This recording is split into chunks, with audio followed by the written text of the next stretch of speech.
Hello, welcome back to Politics Corner. And what we're going to do in this edition is to look at the third category within Weber's classification of authority, and this is called legal rational authority. And you'll see it's very, very important in terms of democratic theory and tied up in the whole democratic process. Now, when we've talked about authority so far, we keep mentioning this idea of consent, that those who are governed accept the right to rule by their leaders. And legal rational theory is all about the giving of that consent and the taking away of that consent through mechanisms such as elections and the ballot box. Now, a lot of this goes back to actual theories that were about before democracy, mainly the theories of two thinkers, Jean-Jacques Rousseau, a French philosopher who wrote The Social Contract, and he said that the relationship between leaders, the government, and the governed was like a contract, a social contract. The part of the contract in terms of the people was that they had to obey the government. The government's part of the contract was they had to deliver government and look after the people.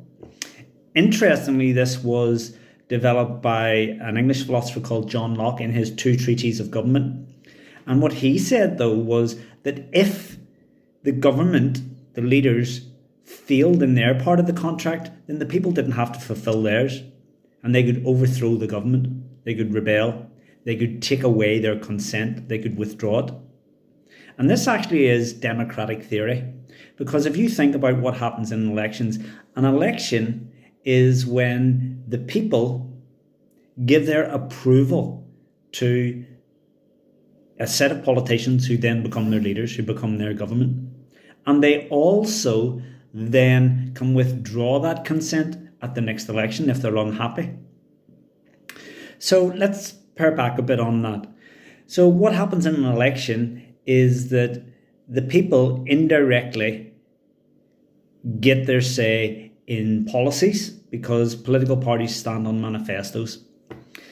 They then cast their votes, and according to those votes, a government is formed, and that government, we assume, has the right to implement policies, to propose laws, to make decisions, and to form a government. We have chosen that government. That choice is us giving our consent to the actions that they are going to carry out. The proper word for it is the mandate. A government will often talk that they have the democratic mandate, they have the democratic permission of the people to act. Now, that consent, which has been given during an election, can also be withdrawn. And how is it withdrawn? Well, you make a judgment at the next election. So, say, for example, Gordon Brown was Prime Minister up until 2010. When the Liberal Democrat Conservative coalition was elected.